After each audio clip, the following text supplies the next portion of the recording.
Hello, my name is Justin Bright, and welcome to Kerbal Space Program version 1.8.1 in my next small step RP-1 career mode playthrough.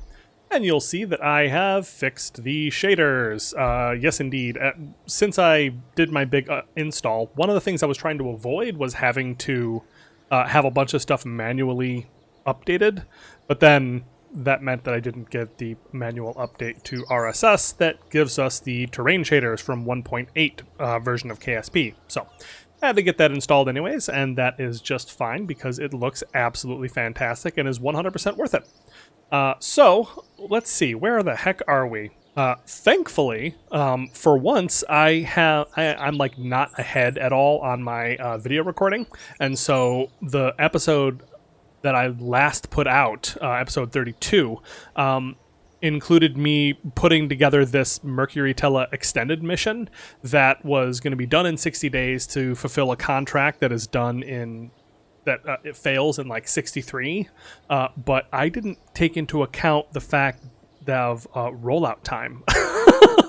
And luckily I have a wonderful commenter who called that out and mentioned like, hey, have you been thinking about the rollout time on that one? And so there we go. We did a little bit of a rush build on this Mercury-Tella E-1, and that should get us done in time unless like an engine fails and then I have to roll it back or whatever. But there's only so much preparation that you can do ahead of those sorts of things. All right, so as we send the Mercury-Tella E-1 out to the pad, which we do, here we go, for almost 5 days. So yeah, I was definitely right to make sure that I had enough time by rushing that build a little bit. I want to grab one extra contract. Now this may be a little bit too bold, but I think that we can make this happen. There is a satellite in orbit, the Lost Moonfarer, that was an attempt to get to the moon, but it obviously failed. It was a while back, but it's still up there in a relatively low Earth orbit. I think it might be in the inclination of the moon, but it's not that far off from where we are. So I think that I should be able to send up my extended Mercury capsule to rendezvous with it and still make it back home. And that'll get me 750,000 funds. If I can't make it, then I have a year to make up that contract. But if I can, then we will be like just in really good shape. So let's go ahead and accept this contract, which gets us over 1 million funds. Yes, fantastic. Which I'm going to use primarily to upgrade our research and development facility. Yes, there is a lot more points that I could be spending, but I also want to future-proof against the, what do you call it? That looming wall of science, because I've got a lot more science stuff that's coming. We've got moon missions, we've got other stuff that's on its way. So this should be done in just 200 days, which is fantastic. And then we will have faster science and we can do more. All right, so here is our plan. We have flying in an orbit that is just coming overhead, the Lost Moonfarer, and we are going to launch into its plane of orbit and get into a 300-kilometer circular orbit so that we can knock out our actual orbital contract. But first, ignition. Liftoff. We have cleared the tower, and Valerie Dunn is away. She is heading up on an extended Mercury-Tella rocket into a good orbit, hopefully around Earth. So what we're up to is, first I need to get into an orbit that is, I'm going to go into an orbit that is 300 kilometers circular. I would love to use some of this Delta V to try to catch up with the, what do you call it, the Lost Moonfarer craft. But I need to first get this contract finished. So we don't really have time to fuss around with getting that, so we're going to get into the good orbit first, and then we're going to get that contract done, and then I'm going to, if I can, I will see what a plan might look like to get up into a rendezvous orbit with the Lost Moonfarer, and then tag it, and then come back home. Ideally, that's how it'll go, but we will see how things unfold over the 36 hours that Valerie is going to be in orbit. So she is ready. She is all prepped on this rocket. We have a slightly larger, well, a much larger, well, an infinitely larger, I suppose, service module than we had before, because before we had no service module whatsoever. But I've packed on a bunch of Delta V with a set of hydrazine thrusters, and we will take a look at that in a little bit. But we are now just cruising our way up into orbit. Thankfully, there's been no issues so far.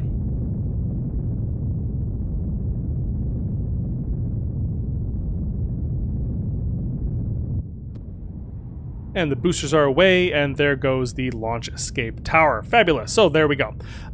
So we are heading on up, and there's no other science on this mission other than just trying to get the that main mission of Rendezvous completed. Well, the main mission is orbital flight. So, like, that is the first mission. If we can also get the mission of Rendezvous in, then that would be wonderful. But if not, then I'm not that stressed about it. We can send up another one of these. Any excuse to further our manned space program is a good one to me. So we are getting, well, I don't love that. I kind of wish that that Kerbalism didn't do that. Like, it warns me that I'm running low of liquid oxygen, which, like, in the same way that it would warn me that, like, a life support resource is running out. I don't know if liquid oxygen is somehow a life support resource, but a little bit annoying, but it's otherwise fine. So there we go. We have made it into a good orbital insertion. We have, all right, so we are there. This is basically what we need to do for this contract. So we can just sit in this orbit for the next 36 hours. So before we do that, let's kick off our booster stage, and away it goes. And we can take a look at the extended Mercury.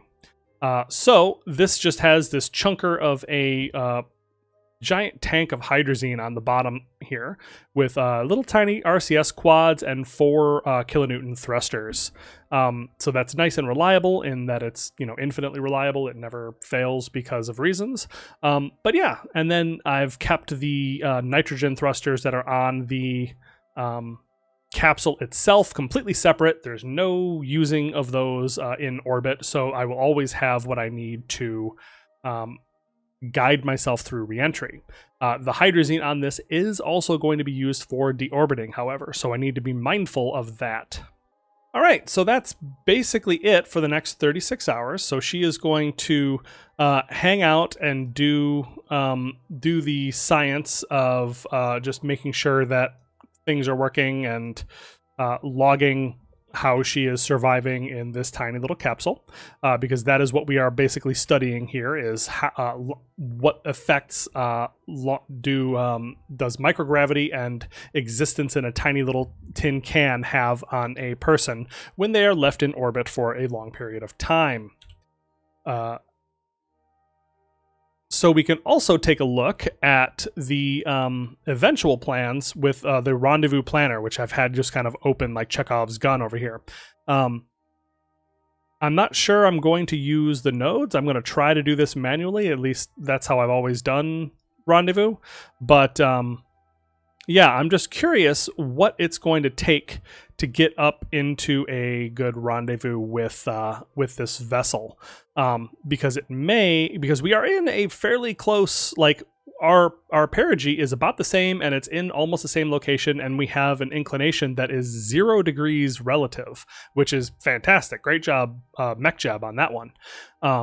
So we've nailed that. So that's like 2 of the orbital parameters is already just about the same. So it's just a matter of jumping up to the top of the orbit and matching velocity when that's convenient. And then my theory of this whole case is that at that point, I will be able to use a much smaller amount of delta V to deorbit from my apogee and then come down on that. And that should, in theory, be fine? ? I guess we'll see. So that is kind of what I'm thinking. What we can basically do is, I think it might be as simple as just, if I crack open the maneuver node editor, what I'm looking for is plus and minus orbit. So you can kind of flip this around, and basically I just get my own, I can just keep doing that until it just so happens that the target position is near my my intercept. location. So this would have us intercepting pretty close, but I'm not bound by time here, so I can just keep doing this until I get a node that is actually pretty good. So that is what I'm thinking, but I want to make sure that I get the first mission done first. That way I don't have to worry too much about failing contracts and losing a bunch of useless reputation or anything like that. All right, so that all being said, the rendezvous is going to have to happen fairly quickly after we finish this contract, because we will only have 2 hours of electrical charge, food, water, and oxygen after the time of the contract completing. It is... Yeah, and we only have, it's like an hour to get to that high apogee, so we may just not be able to make this happen just because I don't want to risk that. But we'll see what happens once the actual contract is completed. So, nothing more to say about that. Poor Valerie is now all set up to be cooped up in this tin can for an unconscionable amount of time, so we'll see you when that time is complete. All right, water reserves are getting low, apparently. Bathing has been suspended. All right, you are done bathing for the day, Valerie. Oxygen reserves low. Yes, yes, it's going to go through, and then it's about to tell me that food is low, I'm sure. And batteries are low. Yep. Almost done.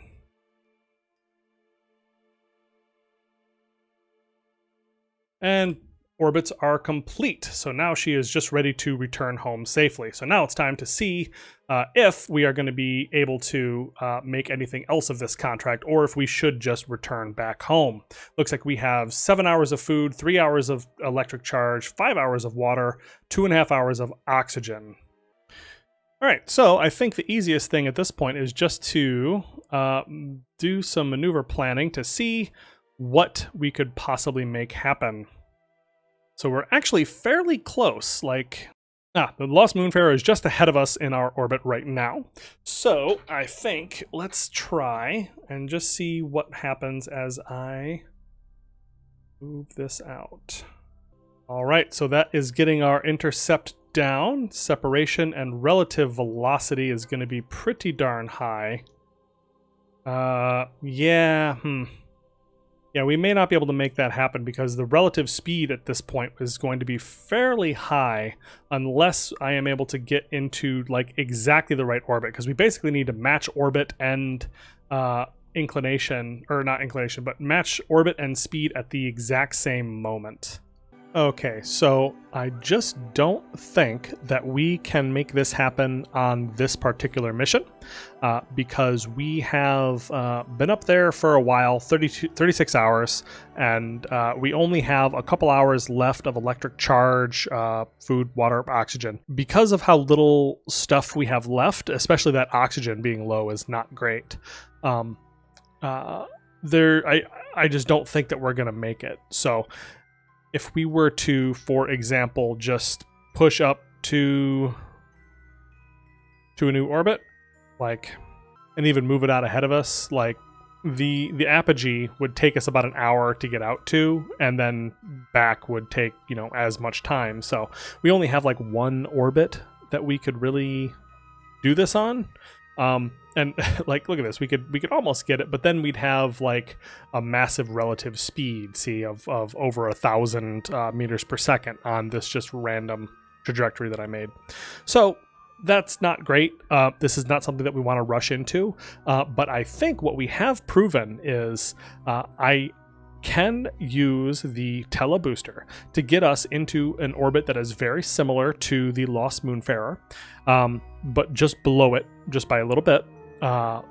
And then I can use all of the Delta V and all of the time that we have on orbit, the 36-ish, 38-ish hours that we have, to actually make that rendezvous. So I think I've proven, or at least demonstrated, that we should be able to make this happen on a future mission, but it's one that we will plan to do for exactly that purpose, instead of trying to just piggyback on an existing mission.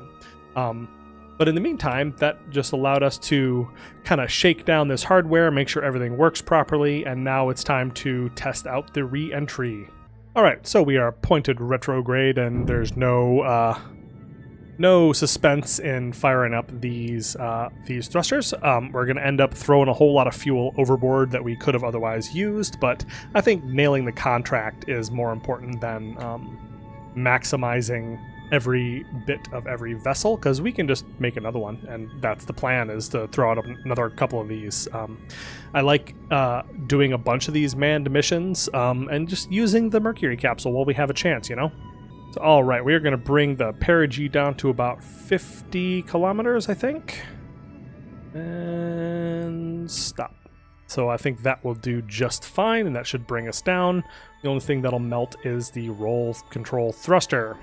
Time warp brought me down to about 90 kilometers, so let's go ahead and get that kicked off quickly before something terrible happens. Surface velocity minus. There's the service module exploding a little bit behind us. But yeah, apparently we could also like pitch a little bit off of we could pitch a little bit off here, and that would be something that we could do to try to protect the roll control, to see if that actually does anything. But I'm fairly certain that it's actually convecting the heat. Like, I don't think it's exposed. Let's crack open the thermal debug window real quick. Yeah, even at 0,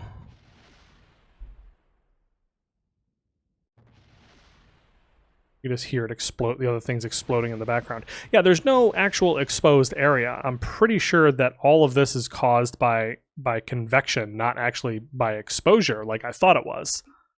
So we'll just leave that open, and we will see what ends up happening. I'll just leave this pinned over here.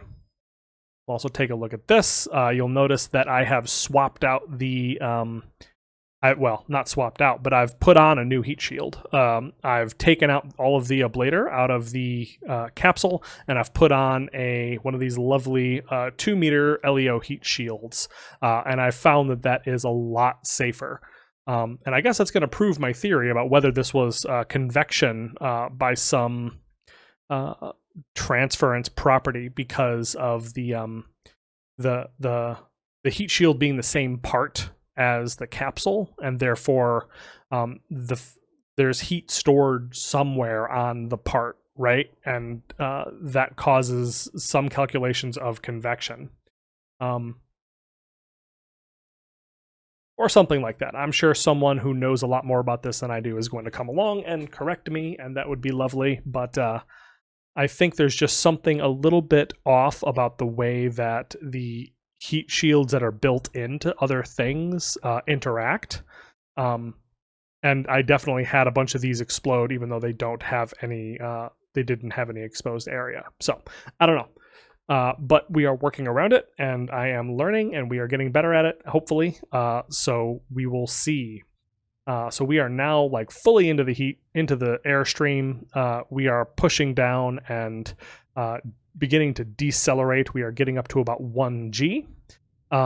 Hopefully the 50-kilometer perigee is going to mean that Valerie does not suffer quite as much, quite as many G-forces as poor Johnny Flores did. The 8.5G pressure that just flattened him into his seat.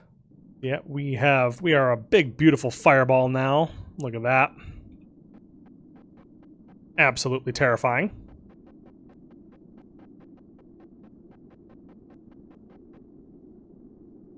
But things are going a lot better. So I'm actually seeing no exposure and very little heat, although the internal temperature of the RCS roll thruster is rising slightly, but not dramatically like it was before. Like by now it would have already burned off. The heat shield obviously is taking lots and lots of heat, but the capsule is not. Like, it's getting a little bit of internal temperature heating from conduction from the heat shield, but only a very small amount, because that is something that that the heat calculations do, is they do not conduct much heat from heat shields, and that's why I wanted to make this a separate part.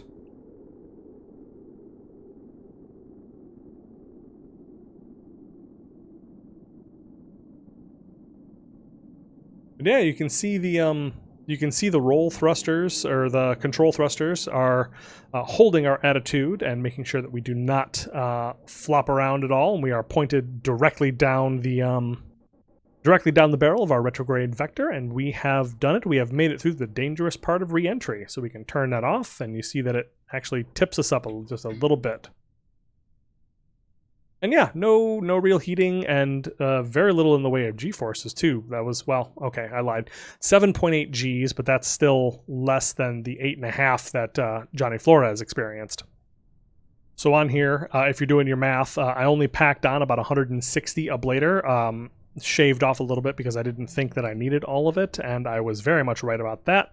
This re-entry was not very spicy at all, so this was perfectly easily handled, and we were able to save a little bit of weight on the launcher by cutting down on the ablator. All right, so we are drifting down on our parachute. Poor Valerie Dunn is a little bit stressed out, 37% stressed from staying in that capsule as long as she did, which, you know, I really cannot blame her at all. And also we had oxygen reserves down to 4% before we bailed out of orbit there. So that seems to be the limiting factor for sure. But that said, I don't anticipate our next chase mission up to go after the Lost Moonfarer to take quite so long, but I do want to make it a dedicated mission to do, and not try to do two missions at once. As convenient as that would be, I'm just not sure that I'm going to be able to spend 36 hours on orbit and then also do all of the work of getting a rendezvous.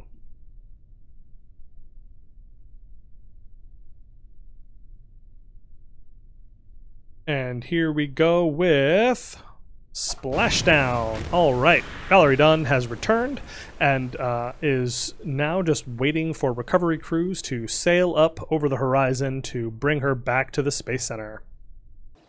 All right, so we got a whole bunch of crew report science done. Lovely. For all the time that she spent up there. She spent at least some of it going through weird biomes. No additional experience, but that's totally fine. But that does complete us 3 contracts. So, first rendezvous. What did we rendezvous? That's really strange. Did it give me that contract because I separated from something? Like, did it count that as rendezvous with the thing that I had ridden up to space on?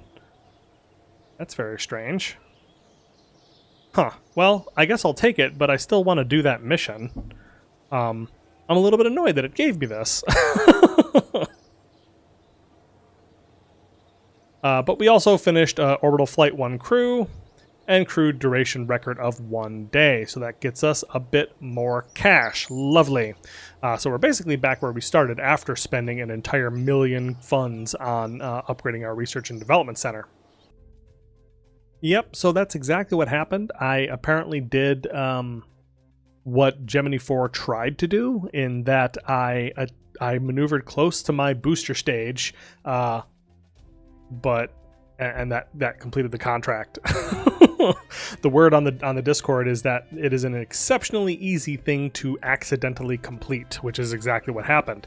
I must have, in my time warping, had the stage fly past me, and that counted as a completing of the contract because it became 2 separate vessels at that point, which is a shame.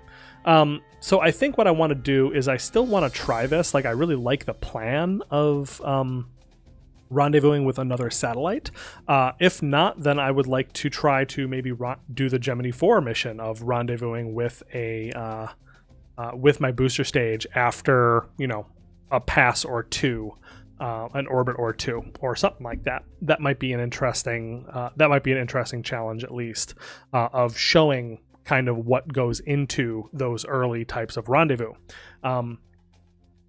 Yeah, so I'm not sure how we'll do that, but it's definitely something to think about as I go forward, now that I've already, you know, taken the million funds and run off with it.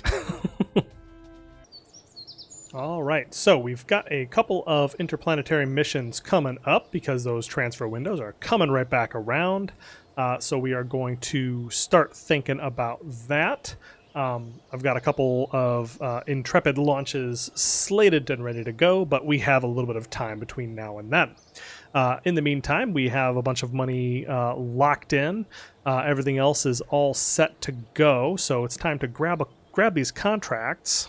So what the plan is we are going to, hopefully this time for real, fly by Mars. And I'm fairly confident we can do this. We have a much more tested vehicle, so that is one of the Intrepid. That is going to be Intrepid 6. And then we are also going to do something a little bit more exciting. We are going to pick up the uncrewed orbit contract for Venus, which is, I'm not going to say it's easy, but you have to orbit below 12 million meters with just a perigee below 12 million meters.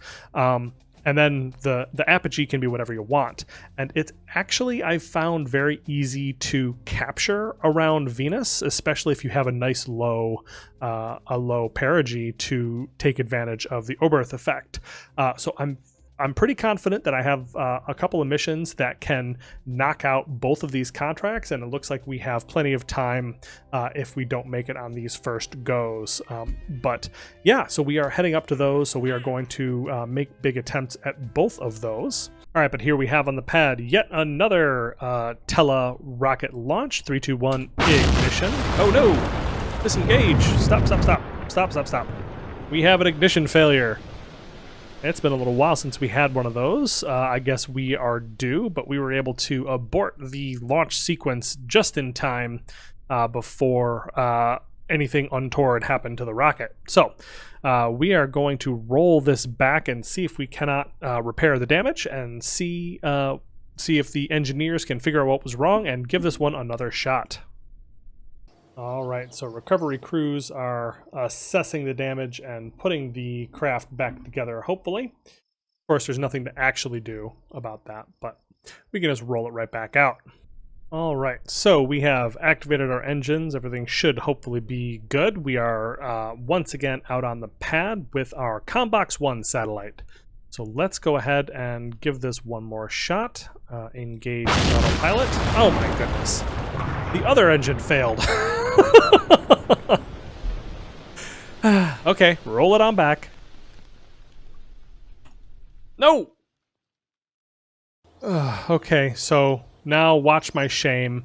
I have actually hit the wrong recover button. So I just refunded the rocket. Oof. So that's not great. But we'll launch that one again. I think I should still have plenty of time. But now it's time for us to focus on getting this mission out in time for the launch windows. All right. So exciting times. We have finished researching early Hydrolox engines, which is the second node in the Hydrolox engines tree, if a single linear pathway could be called a tree. Oh, fascinating. So this is my first time looking this far into the future, but this node of the Hydrolox engines tree actually requires staged combustion. So I'm going to have to go up the staged combustion tree eventually anyways. It's going to be, in a while, I suppose, because this is 1972, not something to worry about quite yet, but it is something to think about. Like, I'm not going to be able to just be pure and never use staged combustion. But anyways, I've had the RL-10 unlocked for a while yet, and I know that is the gold standard upper stage. It is the engine that drives the Centaur, which has heritage way back to the Atlas launcher, and is something that is still in use today. It's a wonderful thing, but it's a little bit tricky because it uses cryogenic liquid hydrogen, which you have to deal with boil off. So there's a whole nother set of mechanics that you have to deal with. However, it is amazingly good. You get just absolutely incredible specific impulse because of the energy of that propellant. And now that I have the second node unlocked, I have the RL-10 early one that says, like, right in it, I wonder if it even has it here. But the very first config is always bad, as we know, and this one even says on here, like in the actual engine config window in the VAB, it says that it's unreliable. Like when it says so right on the label that it's an unreliable engine, you tend to try to avoid it. So I have. But now we have the second config for the RL10A-3-1, which should be a little bit better. Based on this right here, you can look at the test light stuff of the future, where it starts out at 81.8%, which sounds fine when you say it with like that, but when you say it that it's got an 18.2% failure rate, that becomes a little bit more dicey, especially because these are intended in general to be clustered. But we are moving up to one that is about 4% more reliable to begin with, which is nice. It's the next one after that that is going to be even better, but this one has 470 seconds of burn time compared to 430. But really, this engine is pretty incredible, and I'm really looking forward to using it. It's going to basically take over all of my upper stage duty here pretty soon. So I'm really looking forward to that. I think we've got plenty of money saved up, so I can just go ahead and buy that one there. And we will buy these later on. We also got a LR87 version that uses liquid hydrogen, I guess, which is fascinating because I didn't know that was a thing. But it turns the LR-87, which is a lovely booster that is used on the Titan rocket, into a liquid hydrogen engine that is really like a really good sustainer, I guess. All this new liquid hydrogen tech is going to really change up how I build my rockets, which is good because I am really due for new rockets. I love the Tella rocket, but holy crap, every single launch being a Tella has got to be boring. So very sorry about that, but it's just so like capable. I've engineered my entire space program around that darn thing, and that's kind of realistic to the US program, where they just use the Atlas for a lot of stuff for many years. But things are going to shake up a little bit. Like I have a Delta. The Delta cryogenic second stage is something that I think I accidentally came upon. Like I built something with a LR79 and then the one RL10 as an upper stage, and I thought I was like, oh my god, I am so clever. I've invented something new. It's like, no, that's just the Delta. So that's also something that I'll be playing with a little bit. Yeah, so I have here the this is basically that COM test satellite launcher that I showed you before that very cheaply throws small payloads to orbit, but it's a little bit bigger, a little bit chunkier of a version. But I thought I was so clever because it's got an RS-27 engine in the LR-79 looking configuration, and then an RL-10 upper stage, and that's literally what the Delta III is. So the actual like versions of the engines were slightly different, but this is basically the configuration of the Delta III, which also had a whole bunch of solid rocket boosters on the side down here and had a bigger fairing for larger payload and that sort of thing. So a little bit of a funky looking rocket in my opinion, but yeah, that's kind of what I've arrived at. So I'm feeling very clever, patting myself on the back for that one. The thing that I found like most astonishing about this is using just, this is I'm pretty sure this right here is, yep, this is the initial config of the RL10, and therefore it has the initial like burn time of 430 seconds. This is overburning just by 1 second, but that's fine. So yeah, 18.19% full burn failure rate, but then 30% ignition fail, which is not super good. And that gets a little bit better when you switch up to the, ooh, hold on a second, that's 52,000 funds. Well, I'm definitely going to use it, so that's fine. So that's pretty expensive, but it's lighter and it's got better surface level thrust. Now that not that you're ever supposed to use this thing at surface level, way better surface level specific impulse, but 433 specific impulse in vacuum with 10 ignitions, the capacity for a tremendous amount of fuel. and the failure rate goes down by 10% on ignition and 4% on full burn just for the sake of doing it, which is just lovely. But what I was saying is that this thing here, like this Delta build, is 56 tons right now and gets 12,000 meters per second of Delta V. That is almost enough to go to the moon. So if I actually expanded just to see, let's just take a look. Yeah, so we put that up to 475 seconds up on top, and then this is maxed out down here, and we're looking at 12,424 meters per second of Delta V. So you knock off the 9,200 meters per second that you generally need, that they generally say you need to get into orbit, especially considering the conversion between vacuum Delta V and real life surface level Delta V. And that is able to throw a payload of 413 kilograms at the moon on a translunar injection trajectory for just 56 tons, which, you know, may not be that exciting for a lot of people with a lot more advanced builds, but that's super exciting, I think. It feels like that was a really easy thing to come to and put together, that I didn't have to do a whole lot of weird trickery to get to. So this is a very, very capable launcher.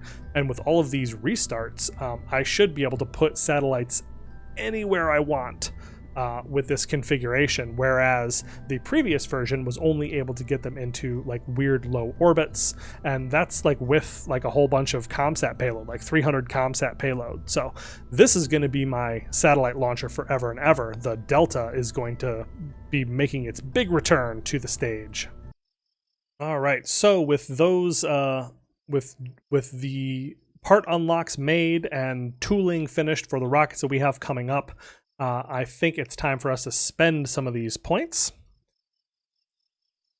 We've got one freebie, and I'm just going to spend down to about 100,000. I think that should be good, and we need to, let's put just a couple points in the VAB, because 175 is a nice number that makes me happy, and then a whole bunch more points in R&D, because we need to get this technology moving. We are behind, and let's see, what is it, 1968? Yeah, we're going to the moon next year with people. No, we're definitely not, but that's fine. We are still working on 1962 technology, and we are just barely crawling forward to 1963. So we are moving things a little bit faster. I'm not really that stressed about it. Once again, I'm not measuring myself against real life, but it is time to start moving things forward so we can do more advanced things and more advanced rockets. 5 seconds to the ignition of Intrepid 5. Ignition. And liftoff. We have cleared the tower with Intrepid 5, which is heading off to, hopefully, orbit Venus. Oh man, how exciting would that be?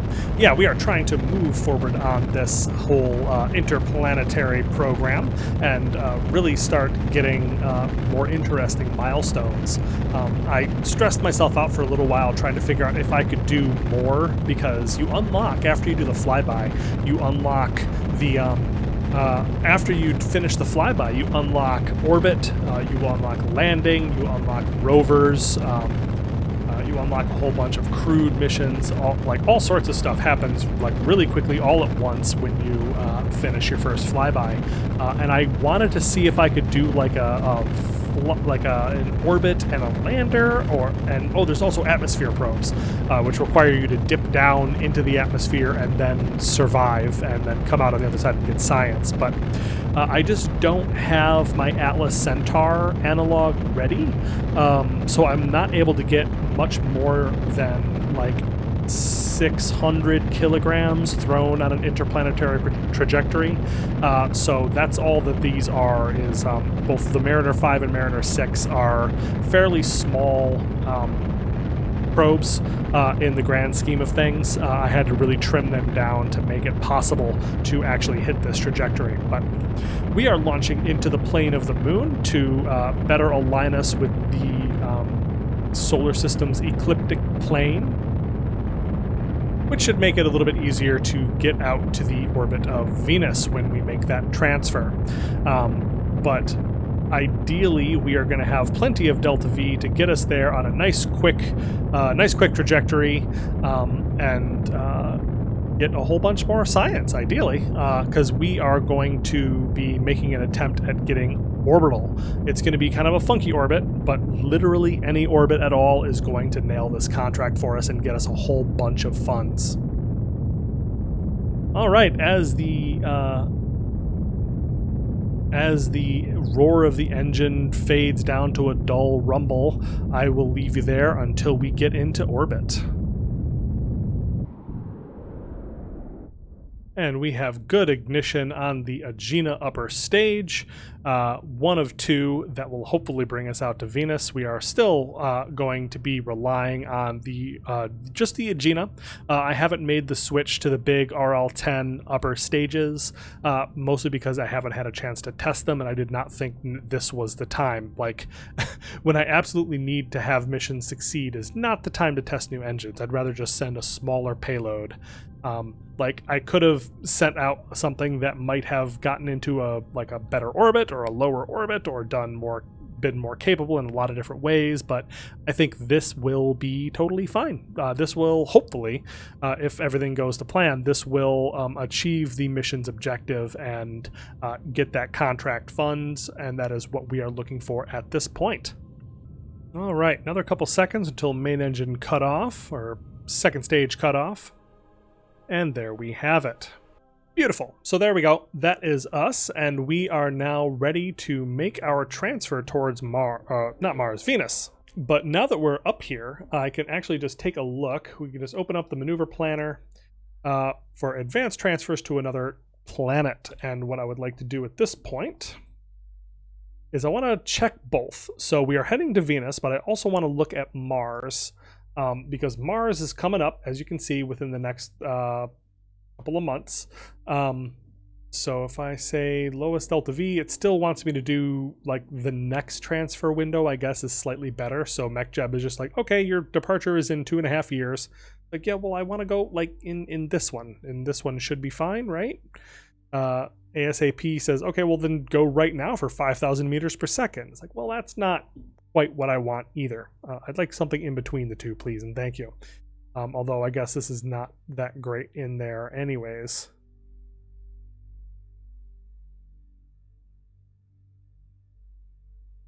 Yeah, here we go. See, there's 3,600 meters per second delta V launches in there. So yeah, like this, for example, is in 96 days, and that would be perfect. Let's see, when is our Intrepid 6 going to be done? 41, 48. Yeah, I think we can actually squeeze in, we should be able to squeeze in the Surveyor before that, because that's 89 days and this is 96, and yeah, so that should be good. So yeah, we'll switch that around and do a Surveyor mission before we get the next Intrepid mission going, and that will allow us to just about hit the departure window perfectly, which is what you want to do. So anyways, that little bit of administrative work aside, let's take a look at Venus. So we crack this open, and lowest delta V is anytime now, which, you know, that's perfect. That's what we're looking for. So we create that node, and it's this beautiful, quick transfer that is going to get us to Venus in just 116 days, and we are going to be seeing whether or not our orbit has worked, and or our orbit will work, because we are using an Altair upper stage to insert into the orbit of Venus. So we're going to see how that works fairly quickly. And I don't see any reason to fuss too much with this. Let's see, we would ideally like a 200 kilometer, oh dear, that's not good. Oh wait, never mind, yes, that is good. Yeah, so what we're looking for is a nice tight looking for a nice tight parasite. Ideally, I want it to be like just above the atmosphere, like 200 kilometers is what I'm hoping for. The contract wants me to be anywhere within 12 million meters, so we have some room but I would like to get down into low orbit to do more science. And then that way we have both low and high science while we are transferring back, and that would be fantastic and bring us back all sorts of good data to move our science part of the program along. So this burn is actually in just 23 minutes. That's fabulous. I could not have asked for much better. All right, so let's go ahead and execute this node, and then we will see if this will actually work. Oh, gorgeous. Gorgeous sunrise. Man, these mods just look so fantastic. All right, here we go. And we have ignition of the Agena D upper stage, and we are burning towards Venus. Fabulous. All right, so this is going to hopefully be very similar to the Pioneer Venus Orbiter, which is actually something that was launched much later than I thought. It entered into orbit in 1978, but it was launched by an Atlas Centaur, which tells you everything you need to know about that and the longevity of that particular spacecraft or launch vehicle. But yeah, it was entered into basically this exact orbit that I'm trying to get to right now, where it is going into a very low parasite with but it's a very elliptical orbit that has a very high apophyse. So yeah, that's basically what we are trying to do here. So this is as minimal of a probe as I could muster with, the big dish on top and all that. The solar panels are fairly small because it's around Venus, and Venus is a lot closer to the sun. You can kind of look here and see that we are significantly closer to the sun than we ever are around Earth, and much, much, much closer than Mars is at any point. So Mars, I actually have a lot of trouble designing my missions around the power constraints, whereas with Venus, it's like, well, just put on some tiny little wings and you are fine. You are getting so much solar energy out of the sun. All right, we are coming to the end of our burn, which I'm hoping is going to be nice and precise. Please and thank you. That would be wonderful and really save me a lot of trouble here. Okay, we're off by about 1.5 meters per second of delta V. It's not fine. Let's see if we can't fix this a little bit. All right, that is officially making things worse. Stop doing what you're doing, please. Stop it. Thank you. That was not helpful in any way. Okay, so we're just going to need to do a bit of a mid-course correction. And I guess the question is, do I try to do that right now with this stage, or do I try to use the RCS on our orbiter? So let's see what we can do right now. All right, if I just push it straight down prograde, it looks like that is having a very large impact on our parasite. It's coming around. And we are losing the efficacy of that burn. Okay, so we are coming down underneath, which is actually not so bad. Like, I'm really not stressed about that at all, actually. But what if we go a little bit radial now? Okay, so I have a direction that might sort of work, but it looks like it wants me to spend just a bunch more delta V than I think I have. Let's see how much HTP. I have plenty of HTP left. So I can just burn in this direction, and we'll just see how that works. Though it bends so weirdly when I do physical time warp. So I guess I will just watch and wait in normal time. So anyways, this will be a very helpful thing to have in a nice tight orbit to start with, or a nice tight parasites to begin with, and that will make mission planning a lot easier because of the way that what we have built on the top here, which I will start to go into as soon as we finish up this burn.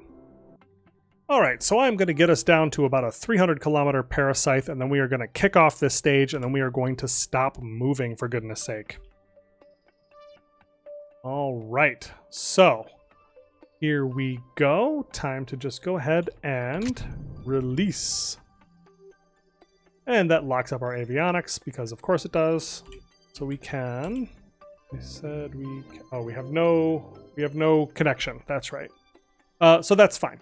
I'll just leave that be for now. Although we are pointed away from the sun, so we are going to want to get that handled here shortly. So let's go ahead and fly out a little bit. Flying away from the vessel until we get to... Oh, this should be marked as debris. Debris, please. Thank you. And we have good connection. Fabulous. Just in time, because we are now outside of the range of near-Earth communications. Okay, so now that we have connection and control, we are going to point ourselves down towards the sun. Nope, is it up? I think it's up this time, based on the way I have this thing pointed. And then we are going to have completely ruined our lunar, or our Scythian trajectory.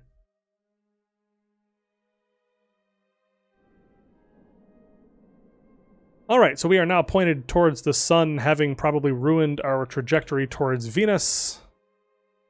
Take a look. Actually, it's mostly fine, but we can... Oh, wow. Okay, very reactive. Very carefully. Okay, now off. So what we can do is, there's a couple things. So I could turn on SAS and RCS and leave everything active, and then go into persistent rotation and have relative rotation point at the sun. Now, in theory, that should mean that this will rotate with the sun, I think. And we'll actually like maintain that orientation even when we get to where we're going. So that might be good.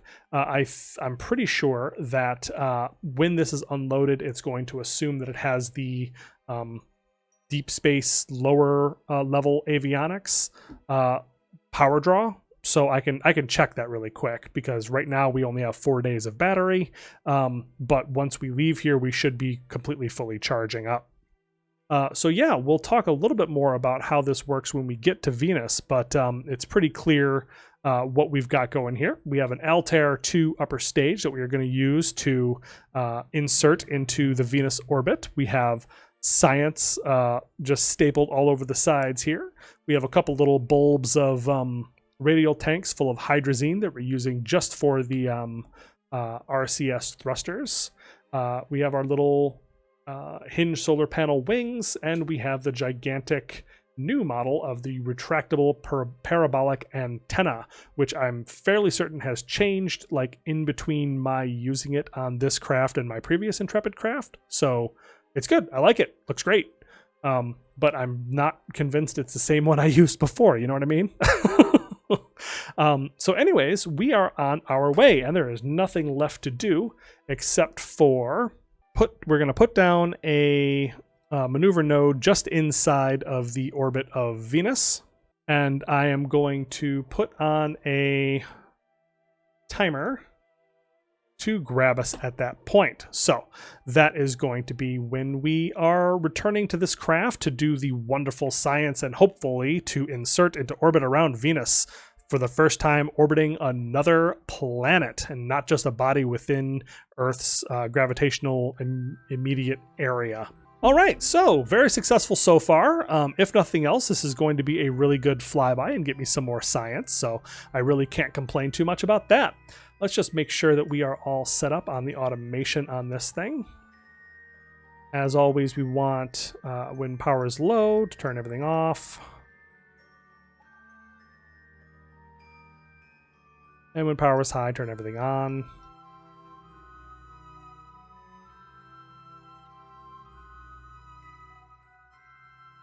Lovely, lovely. Okay, so that's that. That is our Intrepid 5 mission, which has been very successful so far, and I am very happy about. All right, and so having jumped down to the Space Center, you can see that we are now on perpetual power. So that has changed. Do avionics. Yeah, avionics is down to 0.155 electric charge per minute as opposed to a whole bunch per second. So we are netting 0.039 electric power per second, which means we will fill up the batteries and be just fine. So that's fantastic. 100% average exposure and all that. So we are in perfect shape for our transfer to Venus. But I think that is going to do it for us today. We've made a lot of good progress in getting out, working on our man program. We got Rendezvous. We've got a vessel heading towards Venus to hopefully orbit, and we have some more things coming. The pace of our science and building is ticking up. So if you enjoyed this episode, please like and subscribe. Let me know what you think in the comments, and I will see you next time.